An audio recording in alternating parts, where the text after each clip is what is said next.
पिछले एपिसोड में हमने देखा था कि बायचैन को उसके सिस्टम ने एक प्रैक्टिस रूम दिया होता है, इसलिए बायचैन अपने सारे के सारे डिसाइपल को उस प्रैक्टिस रूम के अंदर डाल देता है। और वो प्रैक्टिस रूम ऐसा था कि अगर कोई भी डिसाइपल उसके अंदर जाए तो उससे अपने सामने का जो सबसे बड़ा दुश्मन होगा का एग्जैक्ट रेप्लिका दिखाई देगा और उसके साथ उससे फाइट करनी होगी। अगर यहाँ पर फाइट करते हुए वो अपने दुश्मन को हरा दे तो उससे थोड़ा बहुत कॉन्फिडेंट मिल सकता है कि अगर जब वो अपने दुश्मन के सामने असली में जाएगा तब उसे वहां पर वो हरा सकता है। इससे सारे के सारे डिसाइपल अंदर जाकर अपने अपने दुश्मनों के साथ वहां पर फाइट कर रहे होते हैं। जिसके बाद यहाँ से ये एपिसोड शुरू होता है। तो इस एपिसोड की शुरुआत में हम हाओ तियान को देखते हैं जो खुद भी अपने प्रैक्टिस रूम के अंदर आ गया होता है, लेकिन वहां आने के बाद चैन हाओ बाकी लोग जो थे उसे बहुत मार रहे होते हैं, जिस वजह से हाओ तियान की वहां पर हालत खराब हो जाती है। और वो वहां पर अपने मास्टर को बुला रहा होता है कि मास्टर जल्दी से यहाँ पर आकर मुझे बचा लो, मुझे नहीं लगता कि मैं यहाँ पर बच पाऊंगा। जो सुनकर तो चैन हाओ बाकी सभी वहां पर हाओ तियान का मजाक उड़ाना शुरू कर देते हैं कि देखो ये कितना डरपोक इंसान है, ये तो हमारे साथ फाइट कर ही नहीं सकता। थोड़ी सी फाइट के अंदर देखो इसने अपने मास्टर को आवाज लगाना शुरू कर दिया। हाओ तियान की जो बंदी होती है वो भी वहां पर उसका मजाक उड़ा रही होती है कि अच्छा वो मैंने तुम्हारे यहाँ पे साथ छोड़ दिया, क्योंकि वैसे भी ऐसे कमजोर इंसान के साथ रहने से कोई फायदा नहीं होने वाला। उसके बाद सारे के सारे लोग हाओ तियान से कह रहे होते हैं तुम्हारे यहाँ पर कोई मास्टर नहीं आने वाला, अगर चाहो तो आवाज लगाकर देख लो, आज हम तुम्हें यहाँ पर जिंदा नहीं छोड़ने वाले। ये देखकर तो हाओ तियान भी काफी ज्यादा गुस्सा हो जाता है और वो पूरे गुस्से के साथ वहां पर अपनी पावर को एक्टिवेट करना शुरू कर देता है, जिस वजह से सारे के सारे लोग उड़कर वहां से दूर चले जाते हैं। और अब यहाँ पर हाओ तियान काफी ज्यादा गुस्सा हो चुका था, जिस वजह से उसकी बॉडी के अंदर से बहुत ही ज्यादा ऑरा बाहर निकल रहा होता है। ये देखकर चैन हाओ बाकी लोग जो होते हैं वो हाओ तियान से कह रहे होते हैं इतनी छोटी मोटी पावर दिखाकर तुम हमें यहाँ पर नहीं हरा सकते, दम है तो हमें यहाँ पर हरा कर दिखाओ। जिस पर हाओ तियान जो होता है उन तीनों से कह रहा होता है माना कि मैं कमजोर हूँ, मैं यूजलेस हूँ, मेरा नाम तक ठीक नहीं है, कोई भी मुझे पसंद नहीं करता, यहाँ तक कि मेरी जो बंदी थी वो भी मुझे छोड़कर चली गई। लेकिन तब भी जब सारी दुनिया ने मुझे नकार दिया था तब मुझे मेरे मास्टर मिले जिन्होंने मुझ पर भरोसा दिखाया और मुझे अपने सेक्ट में ले गए। वहां पर ले जाने के बाद उन्होंने मुझे ट्रेनिंग दी है कि किसी भी मुसीबत का किस तरह से सामना किया जा सकता है। तो ऐसे मैं अपने मास्टर की उम्मीदों पे पानी नहीं फेर सकता। जब मेरे मास्टर को मुझ पर भरोसा है कि हाँ मैं अपने दुश्मनों को हरा सकता हूँ तो आखिर मुझ पे मेरा खुद का भरोसा क्यों ना हो। आज मैं तुम्हें दिखाता हूँ कि मैं क्या कर सकता हूँ। जिसके बाद उसने वहां पर अपनी और भी कई गुना ज्यादा पावर को एक्टिवेट करना स्टार्ट कर दिया था, जिस वजह से वो पूरी तरह से ऑरा से भर गया होता है। ये देखकर तो सभी हैरान थे कि आखिर इससे अचानक से हो क्या गया, ये तो पहले से काफी ज्यादा पावरफुल दिखाई देने लग गया है। इसके बाद अब हाओ तियान उसी लकड़ी का इस्तेमाल करते हुए उन सभी के पास आता है ताकि उनके ऊपर अटैक करके उनकी जान ले सके। वो तीनों लोग हाओ तियान के ऊपर अटैक किए जा रहे होते, लेकिन अब यहाँ पर हाओ तियान काफी ज्यादा गुस्से में आ चुका था। वो सबसे पहले तो चैन हाओ को उठाकर फेंके जा रहा होता है, जहाँ चैन हाओ की वहां पर हालत खराब हो चुकी थी। जिसके बाद हाओ तियान अपने दुश्मनों को मारने के बाद उस प्रैक्टिस रूम से बाहर निकल कर आ जाता है, जहाँ वो बहुत ज्यादा खुश था क्योंकि आज उसने पहली बार अपने दुश्मनों का भले ही प्रैक्टिस रूम में क्यों ना हो लेकिन मुकाबला तो किया ही। तब बाहर आने के बाद बायचैन जो होता है हाओ तियान से कह रहा होता है तुम्हें पता है ना कि 3 दिन बाद 1 महीना पूरा होने वाला है। 1 ही महीने का हमने टाइम दिया था ना चैन हाओ को कि 1 महीने बाद तुम उसके पास जाओगे उससे फाइट करने के लिए और उसे हराकर उसकी औकात दिखा दोगे। तो तुम्हारी प्रैक्टिस कैसी चल रही है? जिस पर हाओ तियान कहता है आपको टेंशन लेने की जरूरत नहीं है, जो भी आपने सिखाया मैं उन सारी चीजों का इस्तेमाल करते हुए खुद को इम्प्रूव करते जा रहा हूँ और उस कॉम्पिटिशन में मैं आपकी उम्मीदों पर बिल्कुल खरा उतरने की कोशिश करूंगा। दूसरी तरफ हम डेविल ब्लड सेट का सीन देखते हैं, जहाँ कहीं चैन हाओ जो है वो डिसाइपल है, वहाँ पर उसके मास्टर जो होते हैं उसे एक एल्डर से मिलवाते हैं जो कि इस सेट के एल्डर, और ये भी उस कॉम्पिटिशन में चैन हाओ के साथ जाएंगे ताकि देख सके कि वहाँ पर चैन हाओ जीत पाता भी है या फिर नहीं, क्योंकि ये मामला अब डेविल ब्लड सेट की इज्जत के ऊपर आ चुका है। अगर वहाँ पर चैन हाओ हार गया तो उसकी सेट की इज्जत वहाँ पर खराब हो सकती है। इसके बाद वो जो एल्डर होता है वहाँ पर एक डिमोनिक पिल को बाहर निकालता है जिसके अंदर बहुत ही ज्यादा QI पावर भरी हुई थी, और उसे निकालते हुए वो उसे चैन हाओ को दे रहा होता है ताकि फाइट के दौरान वो उस पिल का इस्तेमाल करते हुए अपनी पावर को बढ़ा ले, जिसके बाद तो वो आसानी के साथ हाओ तियान को हरा सकता है। इसलिए चैन हाओ जो होता है वहाँ पर उस पिल को ले लेता है, जिसे लेने के बाद वो उस एल्डर का वहाँ पर शुक्रिया कर रहा होता है और उसका शुक्रिया करने के बाद वो वहाँ से चला जाता है। जिसके जाने के बाद चैन हाओ का जो मास्टर होता है वो उस एल्डर से कह रहा होता है क्या आप पागल हो गए? आप जानते भी हैं कि ये पिल कितनी ज्यादा खतरनाक है, हो सकता है इसकी वजह से उसकी बॉडी आउट ऑफ कंट्रोल हो जाए, वो इतनी ज्यादा पावर को नहीं संभाल पाएगा। लेकिन वो जो एल्डर होते हैं वो कह रहे होते हैं ये फाइट हमारे सेट की इज्जत के ऊपर आ चुकी है, मैं कैसे भी करके इस फाइट में हार कर अपने सेट की बदनामी नहीं देख सकता, कैसे भी करके चैन हाओ को ये फाइट जीतनी ही होगी, भले से उस फाइट में उसकी जान ही क्यों न चली जाए। जो सुनकर तो वो मास्टर भी हैरान रह चुका था। दूसरी तरफ हम बायचैन को देखते हैं जिसकी सिस्टम उससे कह रही होती है मैंने आसपास किसी डिसाइपल को महसूस किया जो तुम्हारे सेट का हिस्सा बनना चाहता है, इसलिए जाओ उसके पास और उसे अपने सेट में शामिल करने की कोशिश करो। अगर इस टास्क में तुम फेल रहे तो देख लेना मैं तुम्हारे सारे के सारे बाल निकाल दूंगी और आगे से तुम्हें टकला रहकर ही रहना पड़ेगा। जो सुनकर तो बायचैन भी हैरान रहता है। वो सिस्टम से कह रहा होता है क्या तुम पागल हो? अब मैं कहाँ से उड़ के जाऊँ? किसी डिसाइबल को अपने सेट का हिस्सा बना लो। लेकिन उसके गुस्सा करने पे उसकी सिस्टम जो होती है उसे सिर्फ 3 घंटे का टाइम दे देती है कि 3 घंटे के अंदर उस डिसाइपल को तुम्हें ढूंढना होगा। जो सुनकर तो बेचारा बायचैन और ज्यादा परेशान हो जाता है कि डिसाइपल डिसाइपल डिसाइपल मैं कहाँ से लाऊं ऐसे डिसाइपल। और जैसे वो अपने कमरे के बाहर आता है उससे वहां पर उसके बाकी सारे डिसाइपल दिखाई देते हैं, जो सभी वहाँ पर बायचन से कह रहे होते हैं मास्टर आपको याद है ना कि अभी हमें डेविल ब्लड सेक्ट में जाना है क्योंकि वहाँ पर हाउतियान की फाइट होने वाली है। तब ये सुनकर बायचन सोच रहा होता है कि हुआ ना हो जरूर डेविल ब्लड सेक्ट के आसपास ही कोई होगा जो मेरे सेट का हिस्सा बनना चाहता है, इसलिए मुझे वहाँ पर जाकर देखना चाहिए ताकि मैं उस डिसाइपल को वहाँ पर जाकर अपने सेट में शामिल कर सकूं, जिससे कम से कम मेरे बाल तो बच जाएंगे। लेकिन वहाँ पर जाने के लिए उनके पास ऐसी कोई भी इक्विपमेंट नहीं होती है जिसके ऊपर बैठ कर वो जल्द से जल्द वहाँ पर पहुंच सके। पैदल जाएंगे तो कम से कम इसमें 5 दिन निकल जाएंगे और कंपटीशन तो आज ही था। साथ ही बायचन के पास तो कोई पावर भी नहीं है कि वो यहाँ पर टेलीपोर्टेशन पोर्टल एक्टिवेट करते हुए सभी को 1 सेकंड के अंदर वहाँ पर ले जाए। ये देखकर तो बायचन काफी ज्यादा परेशान हो रहा होता है। वो अपनी सिस्टम से भी इसके बारे में मदद मांगता है, लेकिन उसके पास तो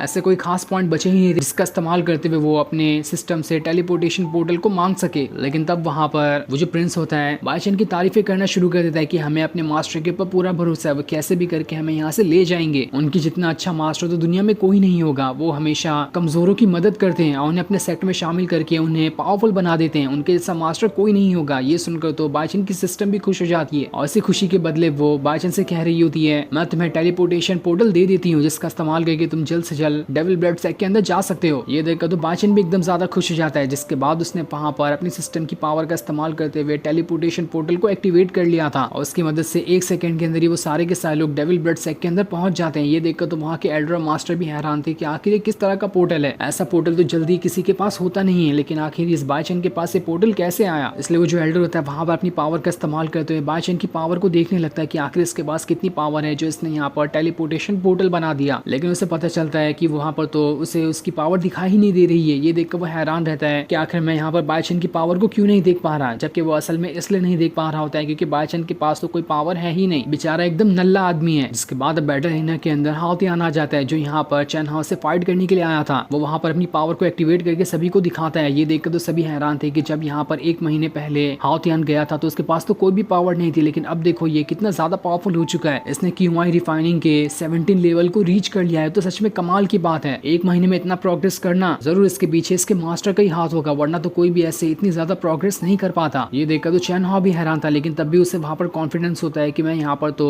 इस हाउतियान को हरा कर ही रहूंगा और इसे यहाँ पर इसकी औकात दिखा दूंगा कि ये कितनी भी कल्टीवेशन क्यों ना कर ले, मेरे सामने ये नहीं टिक पा। इसके बाद उसने वहाँ पर अपनी स्वॉर्ड को बाहर निकाल लिया था और अब देखते ही देखते दोनों के बीच फाइट शुरू हो जाती है। लेकिन हाउतियान तो वहाँ पर अपनी लकड़ी वाली स्वॉर्ड को लाना भूल ही गया था, जिस वजह से यहाँ पर उसके पास कोई स्वॉर्ड होती ही नहीं है और बिना स्वॉर्ड के वहाँ पर फाइट ही नहीं कर पा रहा होता है, जिस चीज का फायदा उठाते हुए चैन हाउस के ऊपर लगातार अटैक किए जा रहा था। लेकिन तब लूली जो होती है वो अपनी लकड़ी वाली स्वॉर्ड को हाउतियान को ही दे देती है, जिसका इस्तेमाल करते हुए अब वहाँ पर चैन हाउ के सारे अटैक को रोकना शुरू कर देता है। और अब यहाँ पर इन दोनों की फाइट काफी ज्यादा टक्कर की चल रही होती है। दोनों एक दूसरे के ऊपर लगातार अटैक किए जा रहे होते हैं, लेकिन यहाँ पर कोई भी ज्यादा पावरफुल नहीं दिखाई दे रहा था। तब ये देखकर चैन हाउ जो होता है वहाँ पर अपनी और ज्यादा पावर को एक्टिवेट करना शुरू कर देता है, जिसके बाद उसने दोबारा से हाउतियान के ऊपर अटैक करना स्टार्ट कर दिया था। लेकिन तब हाउतियान उसे उठाकर वहां से बहुत दूर फेंक देता है, जिस वजह से चैन हाउ वहाँ पर बहुत ज्यादा इंजर्ड हो जाता है। ये देखकर तो हाउतियान भी खुश था, वो वहाँ पर सभी को अपनी पावर दिखा रहा होता है कि देखो अब मैं पहले वाला हाउतियान नहीं रहा जो कि बहुत ही कमजोर था, अब मैं बहुत ज्यादा पावरफुल बन चुका हूँ। इसलिए अगर किसी के अंदर हिम्मत है तो आए और मुझे बुली करके दिखाए। तो वो जो एल्डर होता है चैन हाउ से कह रहा होता है तुम अब समझ गए होगे कि अब तुम्हें किस चीज का इस्तेमाल करना है, जल्द से जल्द उस पिल को खाओ और अपनी पावर को यहाँ पर बढ़ाओ। मैं ये देख नहीं सकता कि हमारा सेट यहाँ पर किसी नौसिखिया सेट के सामने हार जाए। ये देखकर तो चैन हाउ जो होता है वहाँ पर उस पिल को खाना शुरू कर देता है ताकि उसका इस्तेमाल करके वो अपनी पावर को बढ़ा सके। और जैसे वो वहाँ पर उस पिल को कंज्यूम करता है उसके अंदर से काफी ज्यादा भयंकर तरीके से पावर बाहर निकलना शुरू हो गई थी और अब वो वहाँ पर अपनी पूरी पावर को एक्टिवेट करते हुए हाउतियान के साथ फाइट करने के लिए तैयार होता है। ये देखकर तो हाउतियान भी घबरा चुका था कि इसने तो अचानक से सच में अपनी बहुत ज्यादा पावर को एक्टिवेट कर लिया, क्या मैं इसे यहाँ पर हरा पाऊंगा। जो सीन दिखाते ही ये एपिसोड यहीं पर एंड हो जाता है। Thanks for watching.